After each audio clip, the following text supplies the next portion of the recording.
What up, guys?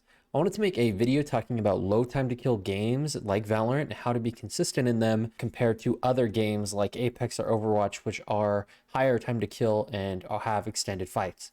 Now, obviously, what you could imagine between a low time to kill and higher time to kill game is that when you're fighting somebody, the fight is going to be on the milliseconds instead of a few seconds, like it might be in a game like Apex or Overwatch 2. And that is kind of the main issue that a lot of people have when they play Valorant, is that in a game where everything happens so quick, there are a lot of factors that'll make you play worse that you might not even think about. So I wanted to make a quick video as I've gotten back into Valorant and I've been practicing and trying to be more consistent, and I think I found one way that works, at least for me. And I've made a bunch of aim training guides, and I've talked about how to aim properly, like keeping your eyes on the target and having a loose grip whenever you're aiming. And these are all really good things to have in mind. But when you're playing a fast time to kill game where you need to react as quickly as you can't have any distractions, you really got to avoid thinking about keeping your eyes on the target and having a loose grip. You kind of have to rely on instinct if you want to be as precise and quick as you want to be. And I know many people might say that, oh my gosh, when I actually play Valorant, I feel like I'm so slow and people are so much quicker than me and I'm just dying instantly to people. And that happens to me as well. But instead of the certain things that might lead you to losing a gunfight, like, being out of position, peeking improperly, walking, things of that nature, sometimes it could be your reaction time. And that is something that I found as well, where I'll watch a clip back and I'm not reacting to somebody peaking for like 350 milliseconds, which is a lot slower than it should be for me. And that would lead me to underperforming. So while I was also reacting really slowly, one thing that I was doing was that I was focusing too much on proper aim technique. Like, okay, I need to have a loose grip when I'm peeking this corner, or okay, when I see somebody, I'm going to focus my eyes on the target and then, let my aim do the work. Well, that would slow me down because I would almost have like a step-by-step process instead of it being one fluid motion to aim at somebody when they peek me. So it would be like I'm peeking a corner, slowing, having a smooth wrist. Okay, then I see somebody, I'm going to focus my eyes on them, and then I'm going to aim. Instead of it being like, oh, I see somebody, I'm just flicking to them and hitting them in the head, as quick as I can, and I'm not reacting as quick as I should. And that is kind of the main crux of what I'm trying to tell you, is that in order to be consistent in an environment that is very, very fast, you need to be trying to limit everything that your brain is thinking about outside of game strategy and game knowledge, game sense, all that good stuff. Anything mechanical or anything like a physical thing that you're doing to aim, you need to completely erase from your mind. And this will allow you to rely more on your instinct and training and to play at your peak, kind of like a flow state, rather than focusing your mind on aiming, which will slow you down. Okay, guys, I wanted to interject here and talk about what you should expect when you are consistent in playing Valorant and what you shouldn't expect. And I think what a lot of people want to happen when they play Valorant is they want to perform at their peak at all times. And whenever they perform below average or at their average, they think that they're underperforming, when in reality, they're just performing at their skill level. So as you can see in this graph, we have skill over time, and it goes 0 to 9,000 skill, and then above that, over 9,000, you have Tenzo, okay? And generally speaking, the way your skill should be at the start of the day is you should probably will start off, going warming up a little bit, playing at your peak, and then over time you're going to start to dip. Some games you're going to play bad, some games you're going to be playing good, and then over time you're going to start dipping and dipping and dipping as you get more tired and fatigued. Obviously, you're going to start playing a lot worse over time. But you should notice that there are going to be fluctuations in your skill, and sometimes occasionally you're going to be playing well, and then you're going to have a really bad game for whatever reason, and that is to be expected as well.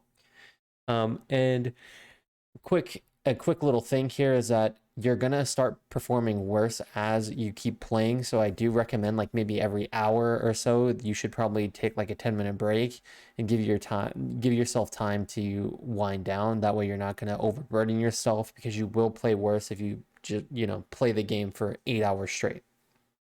But anyway, that's what you should expect. You're gonna have dips and peaks whenever you play the game. So don't expect to just be playing at your absolute peak the entire time, like as if, you're a robot.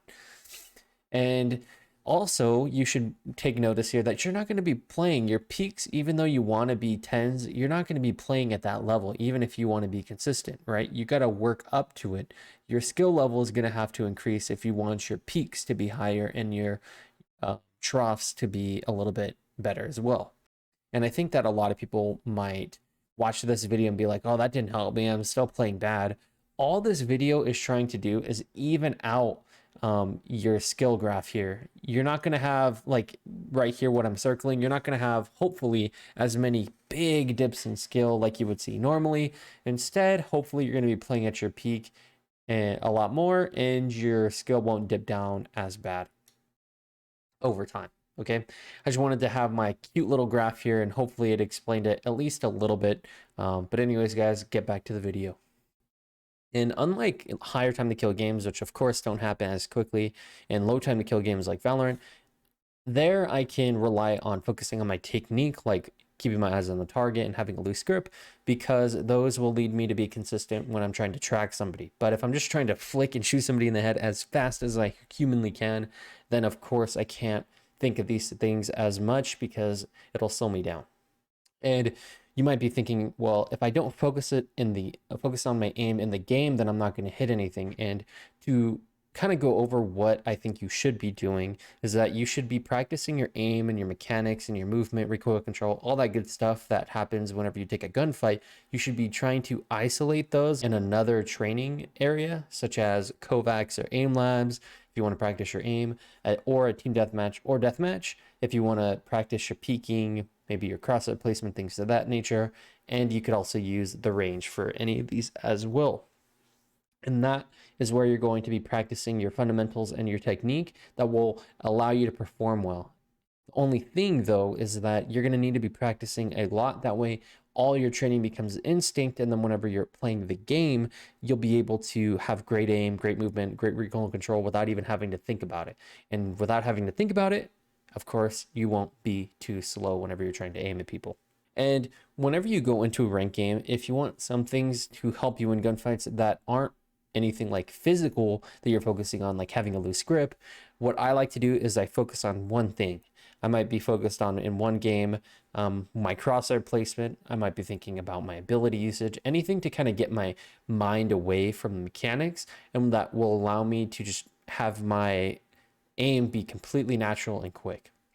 And I think crosshair placement is something that I like focusing on because it's more of like a game knowledge thing than a physical thing, right? Because I'm just thinking about, okay, how high, what can I put my crosshair to around the map that is head level to keep my crosshair placement perfect?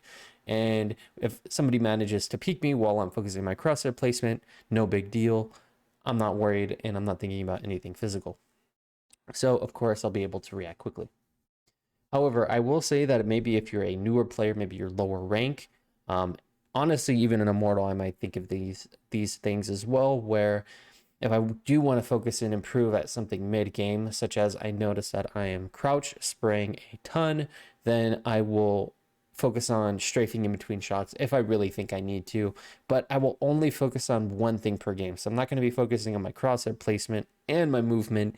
I'll be mainly focusing on my movement. That way I don't boggle down my thoughts and my speed will decrease.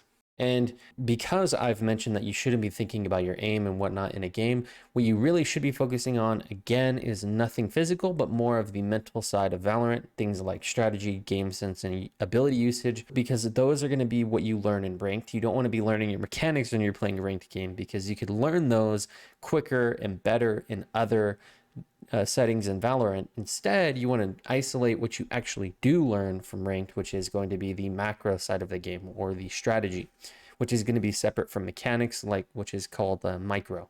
And to delve more on the topic, if you've ever played a sport or maybe played an instrument, focusing your mind off the micro skills or the mechanic side will actually help you perform at your peak. And it will force you to perform your skill at an instinctual level. And that is going to be how you perform at your peak. You enter a flow state and you start top fragging and performing more consistently. But anyways, guys, if you wanted a TLDR for this, basically practice your mechanical skills like movement and recoil control, and also aim in isolated environments like deathmatch or aim trainers like Kovacs so that it becomes instinct. Focusing on your mechanical skills mid-game, at least in very fast games, will oftentimes just slow you down and make you perform worse. So don't do that. Instead, focus on game knowledge and strategy, which won't affect your mechanics or your reaction time at all. But anyways, guys, thank you so much for watching. I'm out.